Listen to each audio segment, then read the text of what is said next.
राम राम हरि हरि हरे कृष्णा कृष्णा कृष्णा हरे हरे हरे राम हरे राम राम राम हरे तांको डिक्टेफोन machine microphone हाथ को नहीं तांको शारीरिक अवस्था संपूर्ण भाव भूली जाए से वर्णना करते किपरि नल महाराज कुलपुरोहित गर्गमुनि शिशुकृष्ण नामकरण ए नंद महाराज कुलपुरोहित गर्गमुनि शिशुकृष्ण नामकरण महोत्सव अनुष्ठान करते तात्पर्य श्रील प्रभुपाद प्राय व्यक्तिगत अभिज्ञता उपलब्धि विषय को उल्लेख कर बेले बेले घोर भाग दोताल बासगृह बसी बेले बेले उदुदिया खरा बेले घर बसी श्रील प्रभुपाद ठीक रूप गोस्वामी सनातन गोस्वामी कृष्णदास कविराज गोस्वामी प्रमुख पूर्वतन आचार्य मान करी अंतहीन वैदिक ज्ञान पृथ्वीर भविष्य जन समाज दान करने लगुले श्रील प्रभुपाद थे प्रथम महान आचार्य जे जाति धर्म निर्विशेष पृथ्वीर प्रत्येक देश लोक कृष्ण भावना सम्मिलित साहित्य दान करते। जुलाई मासर शेष आड़ को श्रील प्रभुपाद स्वास्थ्य पुणी खराब बेसी होगा आरंभ कला से कहले जेको समय अंतिम समय आसी जापे तमाम कृष्ण गत 6 मास धरी श्रील प्रभुपाद व्यक्तिगत सचिव रूपे कार्य करते केवल से चक्षु कर्ण मुखपात्र हो उठते विशेषकर इस्कन प्रचारणा विषय नहीं श्रील प्रभुपाद ऐकांतिक सेवक भाव से एक अन्य प्रकार प्रतिकार प्रस्ताव करने आरंभ कले शिष्य मान ऐकांतिक भाव कृष्ण भावनामृत प्रचार पर श्रील प्रभुपाद से प्रति गभीर अनुराग अनुभव करते से दृष्टि तुम्हारा कृष्ण प्रस्ताव करते श्रील प्रभुपाद जदि पाश्चात्य जगत को जाती और सेठा शिष्य मान सहित मृत्यु हमें ताहले नवजीवन लाभ कर श्रील प्रभुपाद कहले कि मोर जब मृत्यु है ताहले मु वृंदावन देवता करने चाहे तेणु वृंदावन छाड़ा चाहूनी से जानी जे कहते वैष्णव शरीर प्राकृत शरीर नुहे प्राकृत शरीर से इच्छा कर आसती इच्छा कले तेणु जन्म प्रभुपाद इच्छा कले से आ रे ना से ये लीला डाक्तर मैंने जो मैंने आसुले परीक्षा करते जे कौन तेणु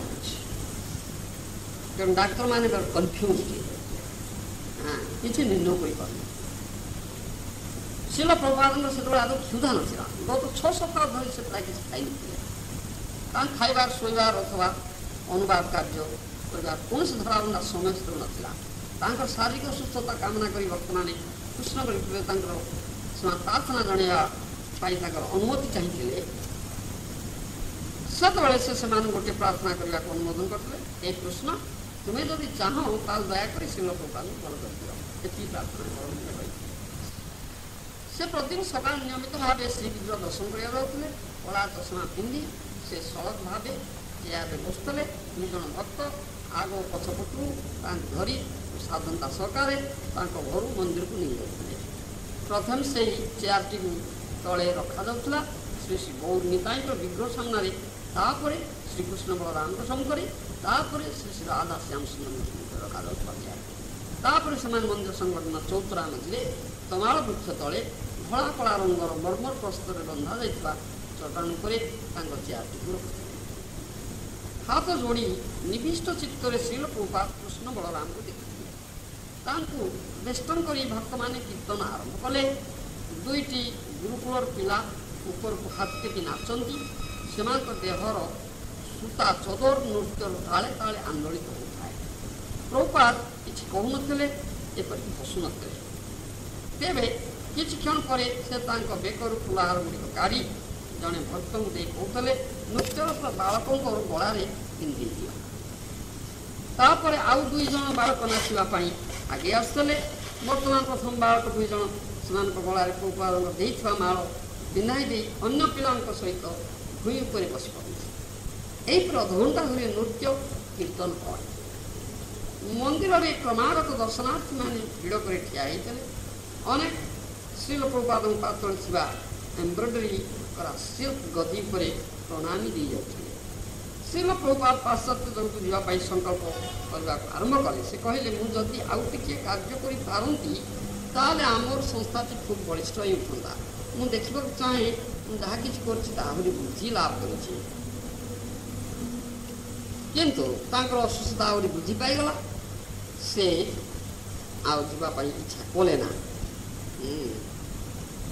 କଲିକତାରୁ ଆଉ ମାୟାପୁରରୁ ଭାରତର ବିଭିନ୍ନ ସ୍ଥାନରୁ ପୃଥିବୀର ବିଭିନ୍ନ ସ୍ଥାନରୁ ଅନେକ ଭକ୍ତ ପ୍ରତିଦିନ ଆସି ପହଞ୍ଚୁଥାନ୍ତି। ସେତେବେଳେ କଲିକତାରୁ ଅଭିରାମ ସମ୍ବାଦ ପଠାଇଥିଲେ ପ୍ରଭୁପାଦଙ୍କ ପାସପୋର୍ଟ ଶେଷରେ ମିଳିଲା।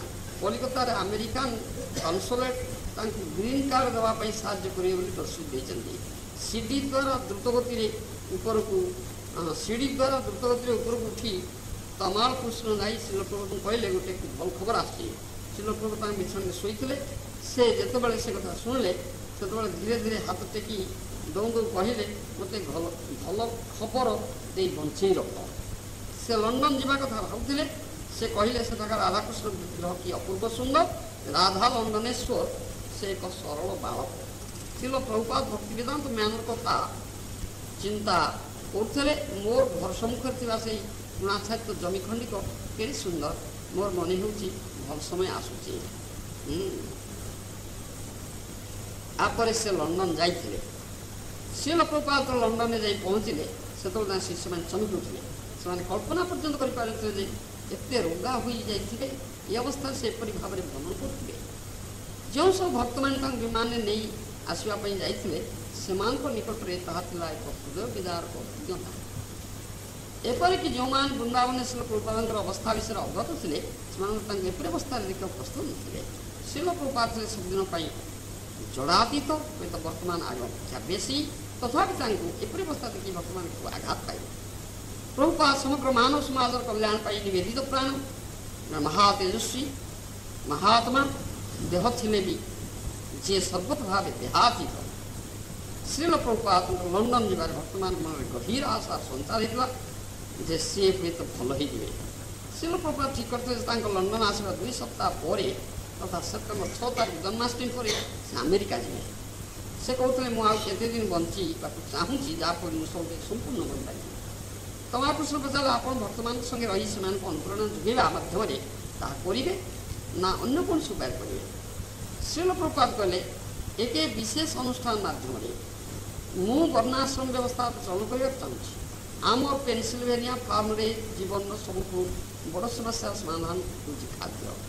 ସେ ଇସ୍କନର କୃଷି ପ୍ରକଳ୍ପଗୁଡ଼ିକର ଆଦର୍ଶ ବୈଦିକ ବ୍ୟବସ୍ଥା ପ୍ରତିଷ୍ଠା କରିବା କଥା ଚିନ୍ତା କରୁଥିଲେ।